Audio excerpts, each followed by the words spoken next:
Hi everyone, and welcome back to my channel.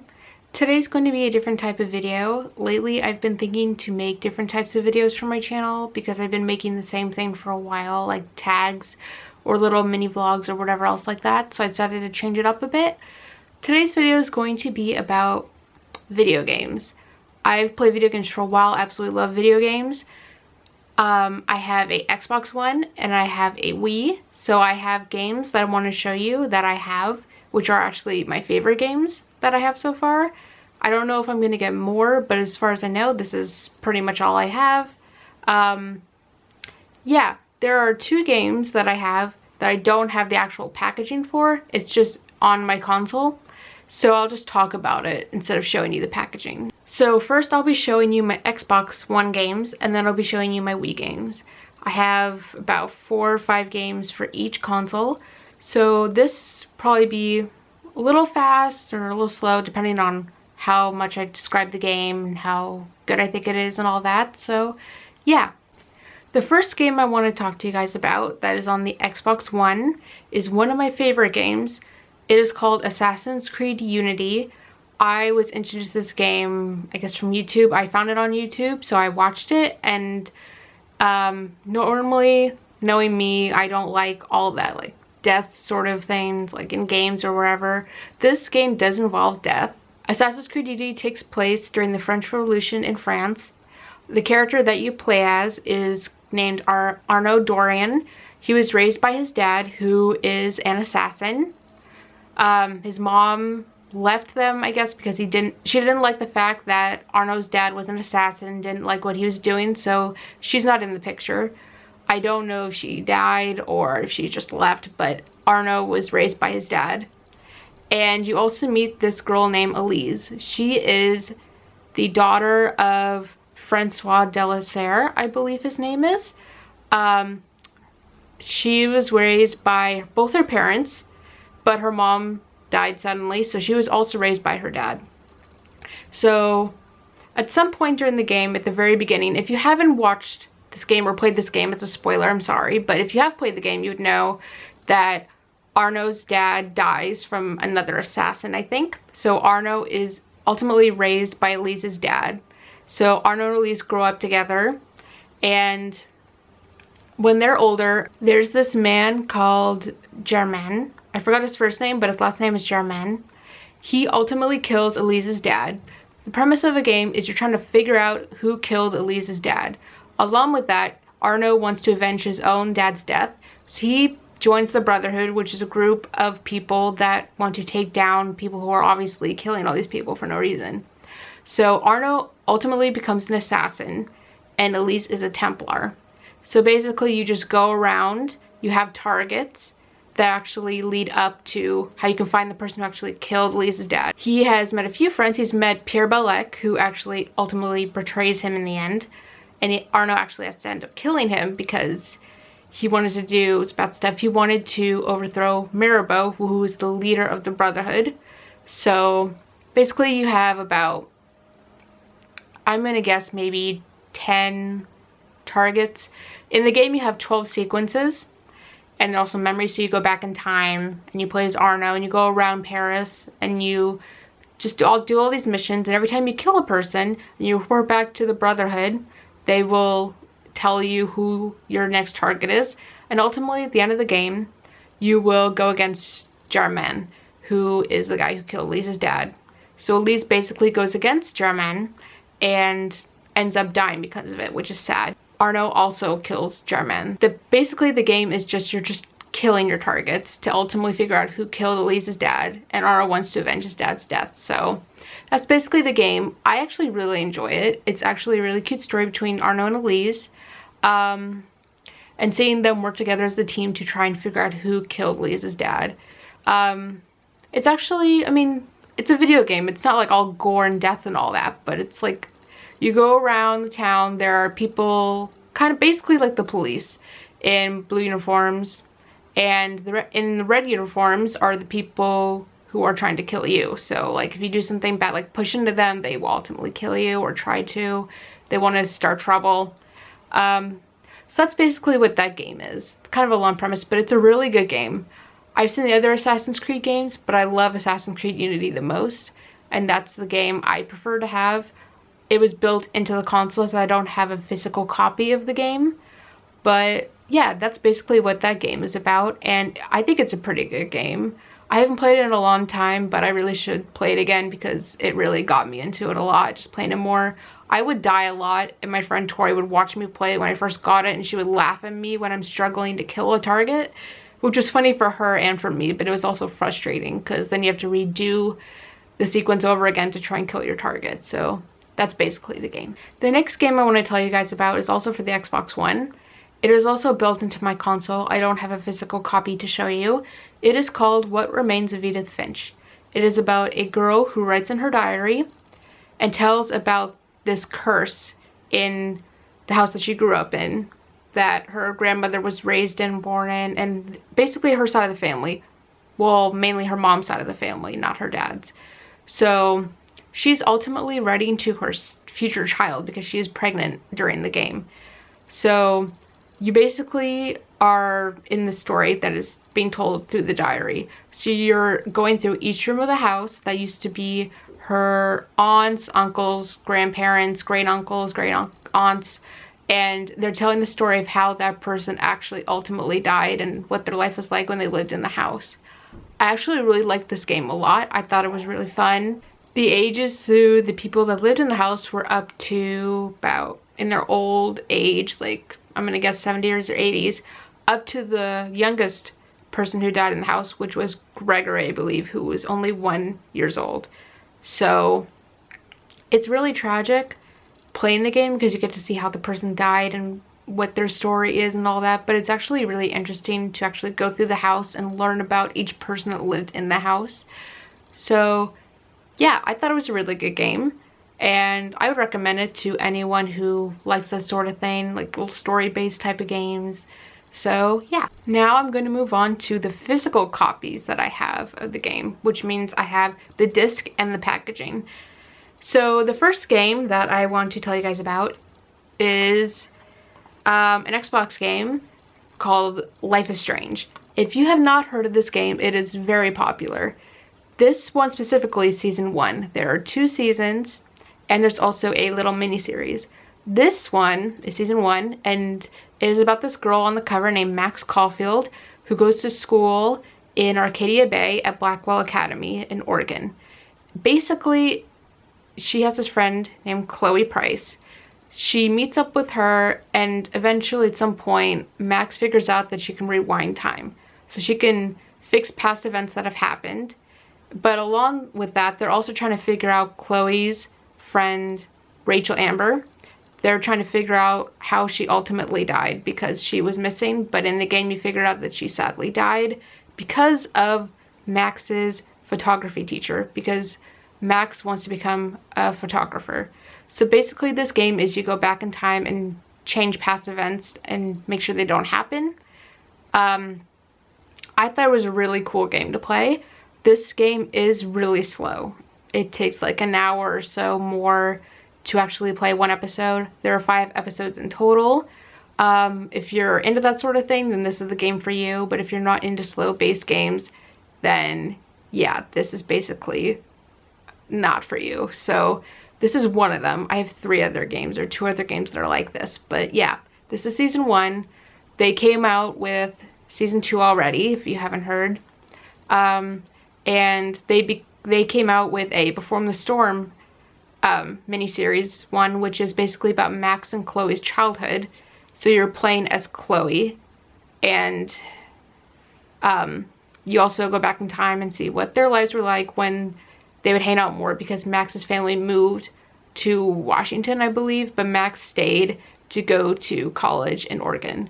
So it's basically about Max and Chloe's friendship, and also them trying to figure out who killed Rachel Amber. All the troubles and tribulations and just the difficulties that go with being at a university, and just trying to fix the past mistakes that have happened and making sure that life turns out good for her and Chloe.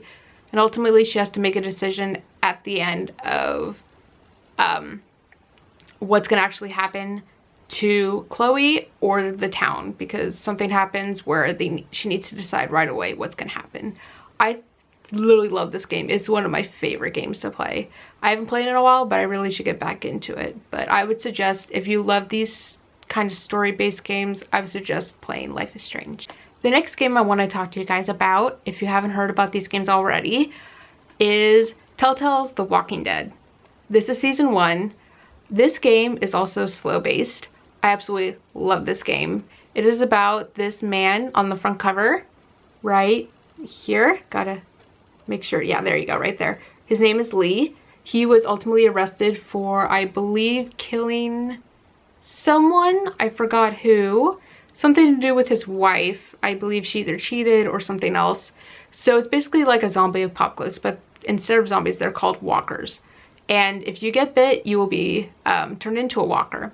Eventually, Lee comes across this little girl's house, and her name is Clementine, right here. This little cute girl.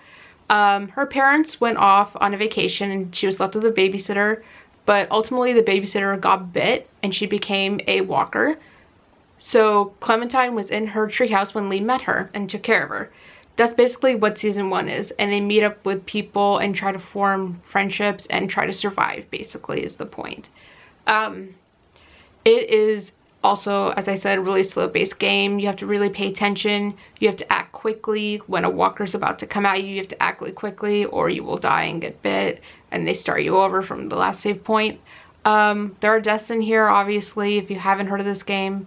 I actually love this game. I've played it a couple times. I only have the first and second season. I know there are 4 and they're already done. I only have the first 2, but I saw the other 2 on YouTube and it was really good. So yeah, that's basically what this is. And if you guys see on Clementine, I will try my best to get a good view for you guys. Her hat right there, that is her dad's. And ultimately they do find Clementine's parents, and sadly they died because they were bit and they became walkers. So this hat is very precious to Clementine. She wears it all throughout the 4 seasons of this game. So that's basically like her trademark, is this hat. And yeah, if you're into this sort of thing, again, I would suggest playing this. It's sad, it's really cute, the relationship between Lee and Clementine. I absolutely love this game. And if you're into this game as well, if you haven't played it, I would suggest playing it. And if you have, what do you guys think of it? Because I really love it. The next one I want to talk to you guys about is season 2 of The Walking Dead. So basically, Clementine in this season is not with Lee. This is Clementine in season 2. She is obviously older. She meets up with this new group of people because things happen with their old group, whether disagreements or deaths. So she's basically left alone at the end of season 1, which is sad. So in season 2, she ends up meeting with this group who thinks she was bit, but really in this picture, you can see she's holding her arm at the cover. Once it focuses, you could see it. She was basically bit by a dog, and the group that she's with thinks that she was actually bit by a walker. So she had to prove that she wasn't, and she actually had to stitch her own arm back up, which was so gross to play with, but that's what you have to do. And in the old group in season 1, there's this man named Kenny, who had a wife named Katja and their son Duck. Sadly, they died, but Kenny met up with Clementine eventually, so they were together throughout season 2 and season 3. But it's basically the exact same thing. Trying to survive. There are new people you meet, people you've lost. It's basically the same thing, but a little different. And you're actually playing as Clementine this time instead of Lee, because in season 1 you're playing as Lee. So this is the first time we actually get to play as Clementine, and I absolutely love this one a lot. I mean, I'm saying that a lot about a lot of the games I have, but these kind of stories really get you invested into the characters and what it's like for them to actually be in like a world where walkers are basically taking over and civilization, just humanity, is just dying because of it. And it's just interesting how people survive in this situation, because it's obviously not going on in the present time right now, but like, you know, in the Walking Dead TV show and in the game, it's like really serious. So it's interesting to see how people react to things, and to also just try and survive, because it's pretty interesting. In the group that she's with, there's this woman named Rebecca, who actually is pregnant during this time. So in season 3, if you haven't watched that either, in season 2, Rebecca gives birth, but in season 3, Clementine is taking care of the child. So she's basically like a mom figure. So if you're into this sort of thing, into the lawn-based game that takes an hour or so more to actually complete one episode, then I would recommend this game a lot. So yeah, that's basically season 2. The next game I want to talk to you guys about is also an Xbox One game. I literally love this game so much, and obviously, I mean, if you've watched my channel for a while and you know me from watching my videos, you will know this is pretty obvious why I got this. So I saw this on YouTube and I thought it would be so much fun to play, but I thought it was only for the Kinect, like the I guess, you know, where you just stand around and move your arms and you control with your arms. But I found this for Xbox One, I just had to have it. It is the Disneyland Adventures game. So basically in this game, you get to create your own little character and you go around the park and you get to meet characters like you do at the actual parks. But in this one, they actually talk to you, which is really cool. Like in the movies, it's like basically them in the movies. You go up to them, you get to shake their hand, you get to hug them, you get to get their autograph, you get to dance with them, you get to do all these things, and you get to complete missions for them. So basically, it's like being at Disneyland even though you're not even there, which I find so cool that they made a game just like this. So it's like if you want to go to Disneyland but you actually can't at a certain time that you really want to, just get this game and it'll feel like you're actually there. In this game, if you haven't played this before, the crowds are like so less compared to in the parks like today. The parks are always crowded, but in this game it's way less crowded, and you basically walk into a person, they move directly when you're going by them, so they get out of your way while you're doing this. And you get to collect coins, you get to buy autograph books, you get to buy costumes, you get to buy all this stuff, and you get to complete little missions and play little games and actually ride some rides. I think this is a really fun game. I've played it honestly only once because I stopped, because I got this game the day before, or like 2 days before I went to Universal Studios Hollywood for the first time back in 2017, I think. So it's been a while since I've played this game, but I absolutely love this game so much. So if you love Disneyland and you just love the parks in general and just the characters or any Disney movie, I would suggest getting this game because it was so much fun. Yeah, that's basically it. I mean, like the cover, like look at this, it's really cool. There's the castle and you can see the characters right there, some of them. And it's just really cool to play. So I would suggest, if you love Disney just as much as I do, and you love the parks, I would suggest getting this game for whatever console you have that the game will work with. The last game I want to tell you guys about for the Xbox One that I have is Grand Theft Auto 5. I mainly played this game because I can like drive a car in it and drive on the freeway and stuff, because I don't drive, and I just find it interesting to actually drive in a car and just do stuff, and like drive on the freeway, and it's like I'm actually driving even though I actually don't physically drive. On the radio, they have a Backstreet Boys song on there, which is funny, so I turn on the radio to the station that the Backstreet Boys song is on, and I listen to it. There are a lot of mods in this game that I've noticed. There's been a school mod, there's been a mod where the whole city's underwater and you can swim in it, and there's other animals in it. You can become other animals. It's pretty cool. I've never actually done the mods, but I've seen it on YouTube and it looks pretty cool. So here's, if you haven't seen the game or the covers, played the game, this is what it looks like. So I found this game kind of interesting. I did enjoy it. I haven't played it in a really long time, but I mainly play it because I can drive on the freeway and all that stuff. And one of the characters, Michael, he lives in a really nice house. I like to explore his house.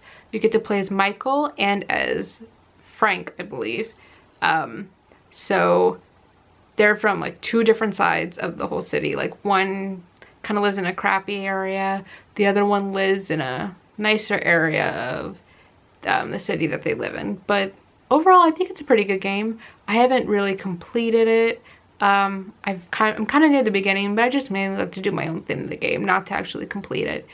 But maybe at some point in the future, maybe I'll consider doing one of the mods. Not sure, but it looks really interesting. So that is all the Xbox One games that I have. Now we're gonna move on to Wii games. I have probably 5. The 4 of them are basically just all one whole thing. So basically the first game that I got for my birthday this year. It is Mario Party 9. Basically, if you haven't played this game, it's just playing as Mario characters and you're going around playing mini games. You get to do a free play option where you get to do it on your own without playing in a group, or just playing a game you want, and it's really fun. I played this not too long ago. It's a really nice game. Obviously I said that about a lot of the games I just talked about, but I mean, what else can I say? It's really cool. I love the design of the cover here. It's really cool, pretty. You get to play as a lot of characters. You don't get to play as Donkey Kong, I think, or Bowser, but you get to go against Bowser and you get to play as basically all the characters that are here and some more that aren't in there. So yeah, I thought it was a really cool game to play. My favorite character to play is Peach. I don't know why, but I just like Peach. Her voice is pretty funny.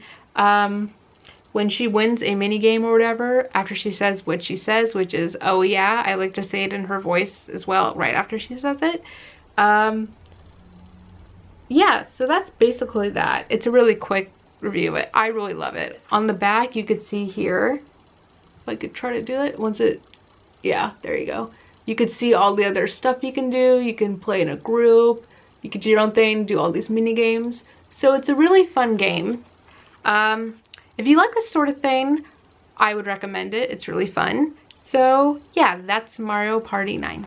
So the last games I have for Wii, I actually have to hold these up. Basically, what I like to do for fun, or what I just like to do in general, when no one's at my house or no one's in my room or anything like that, when my sister's working or when my parents are in the house or no one's in the house, I like to sing. Basically, I do it for fun. I do it when no one's around. It's like one of my favorite things to do. You could do as much as you want. You don't have to worry about anyone saying like, oh, your voice is like, you know, if they do say that, you don't have to worry about your voice. You could sing as loud as you want, as much as you want. So I have all these Cynic games. Yay! So there are 4. I'll go through each one of them. First one I got for my birthday from my dad. The Mario Party 9 game I got from my friend Tori. This one is basically just from Disney movies. From Lion King, which is my favorite Disney movie. There's Aladdin. There's Beauty and the Beast. There's Jungle Book. There's a lot of songs on here. Absolutely love singing Disney songs, obviously, because I'm a huge Disney fan. So this is one of my favorites. As you can see, just some of the movies that are on here. There's Toy Story as well, as you can see, it's down there. Basically, you get to have a little lesson with it as well. I'll show you the back. This is basically the back. Show some of it and what's going to be on it. And they have the list of songs that are on it. Basically, when you listen to a song or you're about to sing a song, they play clips from the movie in this game as you are actually singing it. Or I think it's the actual song in general when you're singing it, like in the movie. So I really love this game, obviously. If you love singing and you love Disney, I would recommend this one because it's really cool. The next 3 I haven't actually played yet because I got them, but I actually haven't played it. This Cynic game is Disney Cynic, which is basically Disney Channel stars. So stars from Jonas Brothers, Demi Lovato, Hannah Montana, and High School Musical. So that is the front. I have not played it yet. There are other artists, just, you know, here's the back. Just the list of people who are on it. It's not like, you know, Disney shows, but yeah, that's one of my favorites because besides doing like a Disney movie type thing, I also like some Disney songs that are from like Disney Channel or Disney artists, so that's one of them. The other one I have is Disney Cynic Party Hits, which is another one. I have not played this either yet, and I'm excited to play it once I do. Here are some of the artists. There's Selena Gomez, Nick Jonas, Demi Lovato, and Jordan Sparks. And on the back, like every other one, just a list of songs and what you'll see when you play the game. I'm excited to play this one as well. It's completely different songs than the one before. So yeah, that's another one that I have. And the last one that I have for Wii is Disney Cine Pop Hits. So this one has Demi Lovato, Taylor Swift, and the Jonas Brothers on the front. So there are songs on here. I'm just reading the back. There's some from Colby Calais, Coldplay, Demi Lovato, Jesse McCartney, Jonas Brothers, Miley Cyrus, Taylor Swift, and Vanessa Hudgens. So here is the back. One of the songs I like from Miley is The Climb, so I'm really excited to sing that one. Just a lot of Jonas Brothers songs because I love them. And Jesse McCartney, love him, so I'm really excited to actually play that game. So yeah, that's basically all the Wii games that I have. So that was me showing you guys what video games I have for both the consoles that I have. I absolutely love each and every game that I have in their own way. They're all different and I like that about them. Obviously the Disney Cine games are kind of the same but kind of different, and I should play the last 3 that I showed you because obviously I haven't yet, and I'm excited to play it when I do. So yeah, I hope you guys enjoyed this video and I will see you guys next time. Bye guys!